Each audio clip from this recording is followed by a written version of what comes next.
we have the situation now where it looks like Joe Biden's agenda, and I stress this is Joe Biden's thing. Bernie is maybe the only one who's been really good about emphasizing that this is already a compromise.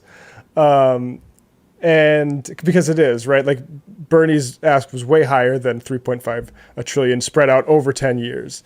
Mm-hmm. And now we have a situation, unless it's changed in the last 10 minutes or so, where Jen Psaki says they believe that Kyrsten Sinema does support a reconciliation bill. Now, the English major in me points out that A is an indefinite article, as in it's not specifying a specific object. So it could be any reconciliation bill, not the reconciliation bill, and more importantly, not Joe Biden's reconciliation bill. And Biden has, there's a guy, Bill Scheer, who I looked him up, and I found out that he got his start in the Majority Report in the early 2000s, but I kind of bashed him, and I would have anyway, of course. That's pretty funny. But anyway, he was trying to like back off this idea that there was ever any kind of deal in place, right? Like, and I am not frankly that interested in exactly sussing out exactly how he's going to try to make that. Here's this. I'm going to share it. Oh, I can't yet. I haven't connected yet. You're not able to share Twitter? No, I'm not. If you send it to me, I can do it for you. Yeah, here, I'll DM this to you. And so Scheer, I think he was on like left, right, and center. But anyway, there's certain media figures that are like, just take the W, right? To the progressives, just do which is like, we've talked about this bipartisan infrastructure bill, not a W. This is like a draw at very best. And so there's this attempt to try to obfuscate what's exactly going on in a way that I emphasize Biden could put a stop to if he says, this is my Build Back Better reconciliation bill. And he's not doing that. So I guess my prediction is that we're going to see a reconciliation bill. I don't think there's going to be any vote tomorrow, but anyway, either way, we'll see a reconciliation bill, but it's going to be trimmed even further, pruned. We'll see what exactly gets cut. As of now, it looks like the progressives are holding together. That's why I don't think there'll be a vote tomorrow. But I don't really care about the procedure that much, other than to say that what happens is this moment is a reflection that the Democratic Party, Freudian slip, is too corrupt by money to govern in even the way that the moderate, because again, it's not just the squad that wants this done. This is your normal Democrats. There's only a few, and actually, okay, there might be more that Manchin and Sinema are representing, but the general Democrat wants to get this done. And it's not going to happen because they're too corrupted by money. And so the question is, what's Joe Biden going to do about it? Is he going to continue sitting on his ass in Delaware and let it be trimmed more? I think that's exactly what's going to happen. It's more, we talked about contrast between FDR Biden. He's not hitting the bare minimum at this point, right? Like the sellout on the student loan, just bullshit about student loans, the eviction moratorium, trying to technocracy that, trying to get the CDC to do that for you instead of just a party that controls Congress. So this is a party that's too corrupted by money to even build back better. Yeah, I mean, there's I think that hitting on the general corruption, I mean, it's like corruption sometimes is even like the wrong word. It's like just different interests, right, that are within the Democratic Party. And we can hit on that in a second. But just like, could you help us folks who might not be like swimming in this all the time, Matt, just understand like generally like, what exactly is going on, right? So there's two different bills, right? There's the infrastructure bill and the reconciliation bill. Which originally were promised to be able to go through together, as a way to sort of reconcile, the differences that they were trying to prevent. Basically, as Manchin and Sinema early on were basically trying to cut out all the things that are in the reconciliation bill, right? So the plan was that they would vote on both of these things and sort of push them through together. And what we're seeing right now is that's coming up in the House, right? So they're basically trying to force them to, the people, the Democrats in the House, to push forward the infrastructure bill without having the reconciliation bill passed in the Senate, which could mean potentially that the House could pass the infrastructure bill and the reconciliation bill never happens, right? Is that sort of generally what's going on? Exactly, yeah. I'm just saying, like, this is one of those things where there's a real big disconnect for people who follow politics, like, really, really closely, and people, who are sort of just, catching tidbits of it here and there. No, like, this is a problem because what resistance Democrats are doing is obfuscating exactly what's happening. I want to go to this Bill Scheer thing now that I'm fully connected. And he writes here, and look, these guys might have some pedantic news follower point where they can say Joe Manchin said this on this date. Joe Manchin says a lot of contradictory shit. And right, like, that's very true. So whatever like, who gives a shit? But so Bill Scheer says this is just a plain fact. There never was a deal between the Senate moderates and the G10. Again, look, this use of insider like lingo shit. I think maybe it's just my I'm frustrated with this stuff. In the G10 and anyone else regarding linkage of the BIB and the BBB, these two bills. Go check the newspapers from the summer. You won't find it. So this is in response to Joe Manchin saying, have you been in talk with progressives? Manchin says, I guess there's 48 on my side. And then as questioner says, progressives feel you're not dealing in good faith, that there was a deal made. Manchin said, not with me. I never knew about that. And the questioner says, you were never part of the deal. Manchin never. Now, let's just go back to, I call that disgraceful pedantry. Maybe I should have been a bit measured. Anyway, here's just a couple. And I took these from the replies. I should maybe credit people, but this is just like random people throwing this back in his face, right? Here's one quote. In an effort to keep progressives in the fold, he said he agrees with Pelosi's demand that both bills arrive in the House before either gets a vote, and pointed to his $1.9 trillion coronavirus relief package in March as proof he's willing to go big. My party is divided, but my party is also rational, Biden said, promising that in the event of a bipartisan bill were to get to his desk alone, I'm not signing it. Let's continue. This is a different article. We have a deal. Biden makes infrastructure compromise with senators. President Joe, I think this is the AP or USA Today, or maybe it's AP, yeah. One of those two giant monopolies. President Joe Biden's bipartisan infrastructure deal risked losing Republican supporters Friday. Just one day. Why would they lose that after the agreement was reached, as GOP senators accused the president of blindsiding them with a major condition? After he announced the deal Thursday, Biden said he would only sign the $1.2 trillion infrastructure deal into law if Congress also passed a multi-trillion-dollar package focused on human infrastructure programs like subsidized childcare, home caregiving, and climate change that only Democrats support. If they don't both come, I'm not signing it. Real simple. And then Joe Manchin himself. Here, that's the wrong computer, says, Manchin on Biden's two-track approach. It's the only strategy we have is two-track. Reconciliation is... So, okay, I all that to say what we already knew, is that Joe Manchin is a liar. He's a lying liar, and I don't know what more there is to say of that other than I think we need to push back against the people that want to obfuscate what's happening here, which is that lying liars are ruining basic governance. Because again, this 3.5 trillion is spread out over 10 years. It's the bare minimum of what a superpower should be doing in this situation. Yeah, I mean, let's get a few things straight here. Even the combination of the reconciliation as a bill as is proposed and the infrastructure bill are like so far below anything that would be adequate for the crisis that we face, both with kind of restart the economy in a way that helps out working people instead of just those at the very top, or combating the climate change. In a little bit, we're going to be talking about the global challenge there and why, unfortunately, it's much bigger than even just like the kind of tit for tat versus Democrats versus Republicans in this country. But a real system of opposition that's preventing us from taking meaningful action on the climate. But beyond that, it's like this is a very kind of simple thing, as Matt was saying earlier, that could be done and should be done by any kind of rational, reasonable society, right? It's irrational in the sense that it's like too small. It doesn't touch enough. It doesn't do it in a bold enough way that we would argue for. But it is even more absurd to not even be able to do this. I talked a lot yesterday about the problems with the Democratic Party and some of the tensions with like people like AOC and progressives, et cetera.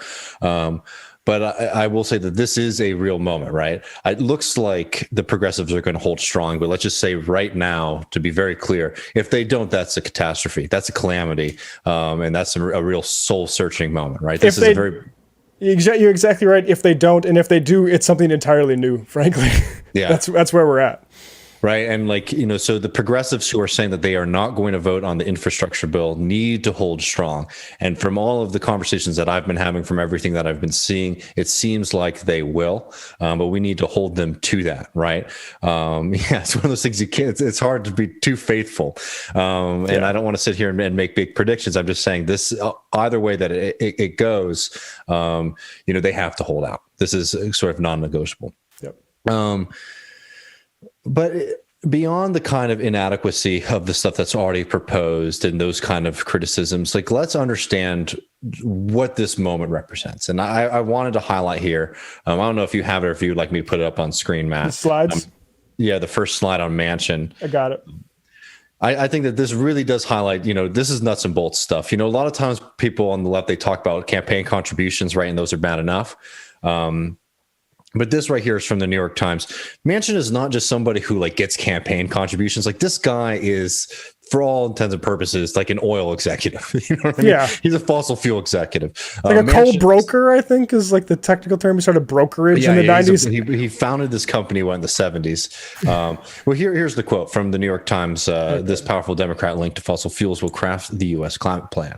Manchin profits personally from polluting industries. He owns stocks valued at between 1 million and 5 million in Systems Incorporated. By just side note, why does every fossil fuel company just have the most sinister sounding name? Yeah. A coal brokerage firm, which he founded in 1988. He gave control of the firm to his son, Joseph, after he was elected West Virginia Secretary of State in 2000. Last year, just to stop there, he was a politician before that too. It's not like he did that because he all of a sudden took office. He was already a politician.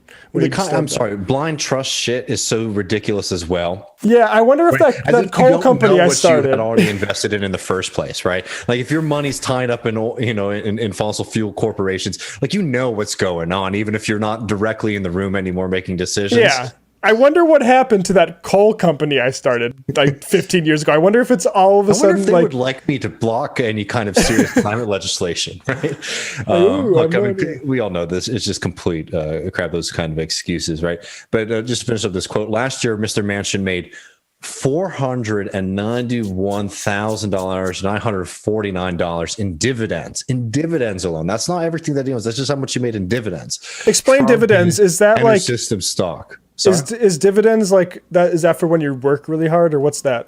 Yeah, no, that's when you work really, really hard and you're just smarter than the rest of it. No, it's the money that you get paid back for the amount of interest that you already hold in the company, right? Is what they do with profits instead of distributing them to workers. They go to assholes who have been lobbying for them for 30 years, right? We can pull it down now, but like this is such a really clear example of, like, again, like, the campaign contributions matter, and we're going to talk about another person who gets a lot of these. But more often than not, it's like these things are like actually much more cut and dry than just like, oh, they're sending money to your congressional reelection fund, right? This person has fundamental financial interest in playing this role. And actually, while we're on it, let's just show the other one too, because there's Gottheimer, right? Gottheimer, who is in the House. He's a House Democrat who has been trying to play ball to get them to push the infrastructure bill in for a vote early. Similar situation. Gottheimer, excuse me, who is leading like corporate Democrat who's been trying to push a vote on the infrastructure bill without reconciliation. Look where he gets his money. In all, Blackstone executives have funneled nearly $200,000 worth of campaign cash to Gottheimer since 2015. And this is the big one, though. These are the ones that really start to matter too. And his wife, Marla Tusk, works for a lobbying and consulting firm that lists Blackstone as a client. Later on in the article, this is a piece, and again, people should always be checking out the work of our friends at the Daily Poster. This is by David Sirota and Andrew Perez. Later in this piece, they also note that Gottheimer is also one of these folks who gets a hell of a lot of money from private equity in general, right? And that's, I think we can pull it down now too. Like this is the thing, like, there's certainly money here. I don't know if you have anything you wanted to add to that. Nah, not that I should probably say on YouTube. Yeah, no, I mean, like, because there's much more than this, right? This is like the first things that people are arguing or like pointing out. Is like, where is the money to like dictate these situations? But as Matt was hitting out earlier, and like these kind of conversations sort of frustrate me when we have to talk about them on the show. We have to talk about them because they're really important, right? But there's nothing that is just more boring to me than talking about like Democratic Party politics. I'm sorry. It's just not where my attention is directed, because I don't think that it's going to help us get to where we need to go, right? This sort of shows like the limits of political maneuvering and things like that. Again, the progressives have to hold on this. They cannot vote for the infrastructure bill. This is something that there's just no excuse. If any of the arguments for why the left should have been engaging in this kind of strategy to engage on some level with the Democratic Party hold water, like the progressives have to be able to hold the line on this vote. And from all I've seen, it does look very likely that they will. And I think that'd be a good thing. Again, if they don't, I'm sorry. That's like, pretty close to game over for me on a lot of these things. Well, what they're going to do is they're going to get as close to whatever not cross it, like it's going to be watered down. I'd be shocked if the progressives get us the full 3.5 Build Back Better bill, and just to people trying to figure out what BIB and BBB were. Build Back Better is the reconciliation bill. BIB is bipartisan infrastructure bill. But if they get the full 3.5 trillion, then that is, I'm surprised. But I don't think. I think they're going to squeeze the progressives as much, and I think the progressives are going to break.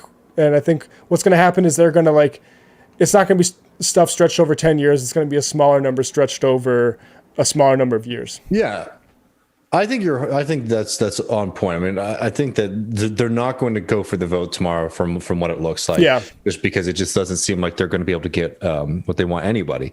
I mean, like both the centrists and the progressives, right? Yeah, but I think you're right that like what it's looking like is that this is going to deliver an opportunity to cut this spending bill even more. Know this, that none of the reason that the reason this is a problem, the reason that there's political fear about this has nothing to do with the people. This has nothing to do with messaging. All of the programs that are sort of laid out and are extremely popular, helping out working families, fixing roads, getting rid of lead pipes. Like these are things that people fundamentally support. The only criticism that's substantial on it is from people like us who are saying this is nowhere near close enough. And remember, when we're talking about these things like $3.5 trillion, you're talking about what, $350 billion a year, right? The reason that there's a lot of pushback from the oil and fossil fuel companies is because there are some kind of like attempts to invest in green energy. There are some trying to pushes to make utilities use less oil, gas, and coal, and along with other things. The big reason that people are worked up is because they're trying to increase the corporate tax rate by a few percent, right? But again, while we should be taxing corporations much more, at the end of the day, this is like sort of marginal fights for the vast majority of Americans. It's not something that people are getting really worked up. The opposition is coming from corporate lobbyists. And I was just talking to Matt before this, and I think, help me articulate this, because it's one of those things that can be a little bit difficult to just say very clearly. But the thing about this is that, like, yes, it shows that the Democratic Party is inept, right? It shows that there's a lot of bad actors within the Democratic Party, but there's a kind of like simplistic progressive message, which is like, well, they're all corrupt and they're all like, bad folks. And like, very true, the vast majority of them. But I think what it points to even more is that the Democratic Party is just structurally broken. What I mean by that is the contradictions within that organization are so much that they're not even able to get in like their kind of basic policy platform here, right? The fact is that they're trying to hold all of these different competing interests in society, from Exxon to, supposedly like the American worker, right? And then they have to do all these different things that they're not even unified enough as a party to be able to act in unison, right? Maybe a better way to to think about it is it's not necessarily that Biden's having secret conversations with Manchin and Sinema behind the scenes to say, like, you need to go out there and block this bill to like give me cover, right? They might like that they're doing it, but that, you know, it's not orchestrated. This is not scripted on any level. The fact is that within this party organization, there are just so many interests that are contradictory to anything that would be remotely progressive, right? And the fact is that the money is the most powerful and dominant form within the party, and those are the people who people pick up the phones for in the party, right? Manchin is a person who has standing calls with Exxon, right? You know, even the progressives don't have that kind of opening for you know, for leftist organizations and working class groups, right? The fact is that the Democratic Party, just as a political structure, is just has so many different contradictions and warring factions within it that it's not even able to function coherently as an organization, right? Which is, you know, for us on the left who are trying to do something different, is something that we sort of, I don't know, we understand and we wrestle with. But this is something that is just clear as day. And it does show, in my opinion, why a lot of this kind of infiltration strategy within the Democratic Party is proving itself to just be a complete dead end. The only answer to any of this shit is going to be mass politics, because mass politics could get them to do what they're supposed to do. Mass politics could get them to push through these kind of things. Again, like, we should be aiming for higher, right? But mass politics is the only thing that is going to be able to make sure that they're not able to basically be able to strangle and cut any kind of just basic, not social democratic, not even really progressive, just like kind of like old school standard liberal, you know, program. Yeah, the compromise is the compromise. And I mean, I don't want to bring up all the AOC stuff. I just think, like, the context of that is, it's kind of like, do the Oklahoma City Thunder have good jerseys? Well, when they're like going to the Western Conference Finals because they got Kevin Durant and Russell Westbrook, as in having success and getting shit done, then, you know, that stuff looks good. If you're not, if you're getting swamped in a reconciliation fight, that stuff all of a sudden, yeah, no, get that shit out of here. It looks trash. And, you know, I don't know, there's probably more to talk about on that, but I think you're right in that, look, like, it's interesting to see the limits of these parties. We saw the limits of the Republicans with the whole, like, John McCain thumbs down for healthcare thing. This is frankly the only money in the bank as far as, like, my argument for why I'd prefer Democrats to control, like, say, Congress, is because it puts this shit to the test. It's because instead of them, like, fundraise, I mean, they still try to fundraise about, like, the eviction moratorium or whatever the fuck, right? But instead of them being able to blame that on Republicans, it's like, no, we all get to see what this is. And I also, like, think there's a weird convergence of, like, the next place people care to go with that is what it means in the midterms, and who gives a shit at all what that means. Like, I don't know. I think as far as what I think we should do here is just elaborate the lessons that are being drawn from this. And this is a clear sign that just money is corrupting the basic governance, like centrist, moderate, whatever you want to call it, governance. They're not able to even do that, being held hostage by people who are, yeah, like David said, like venal, awful, you know, representatives of corporate interests. But yeah, I mean, I would add to that. Like, I think that the point is generally good that you can sort of expose, like, the rot that the Democratic Party sort of represents, right? That, like, not only are there a lot of bad folks in it, but it's just, like, completely unable to deliver on these kind of promises. But I would sort of warn about this one aspect.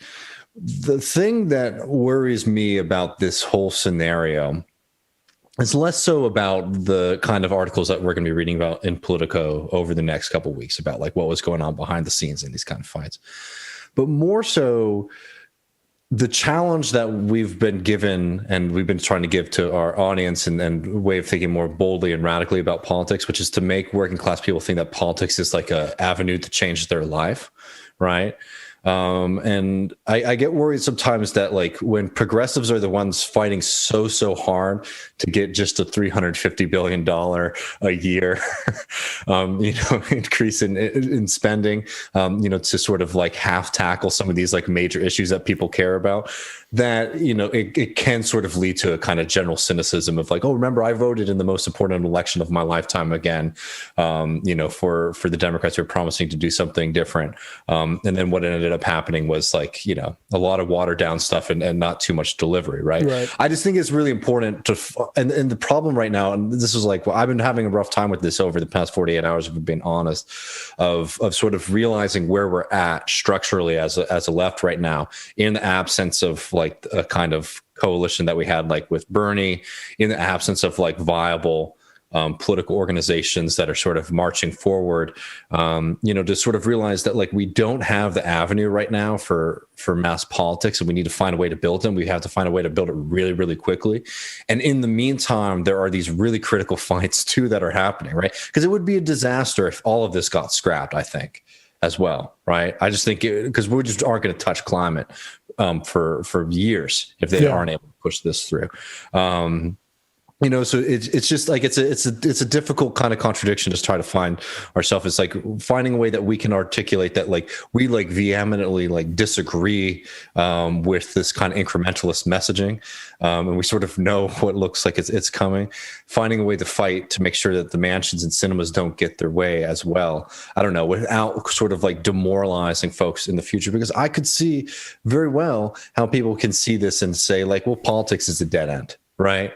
In the sense of like, this is what happens after like we seem like we're challenging all these institutions and structures, and like now we're fighting again, to just get marginal stuff compared to like a Green New Deal, all the things that people were like so inspired by a few years ago.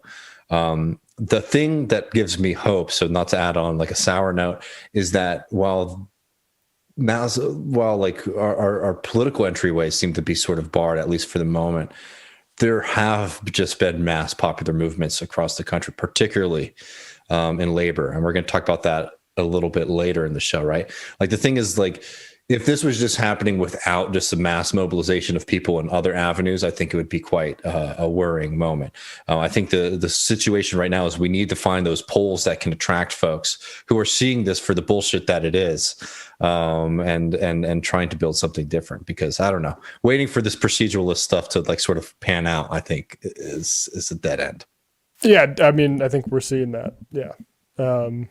I mean, it is despicable just to notice like how much this spending actually would do for people, and we're not even able to. This is the thing that's crazy to me as like a media professional, is like it's bullshit. A lot of this is bullshit. Like Joe Manchin gets on there and he talks about the Constitution, or talks about, you see this or that, and he's concerned about inflation.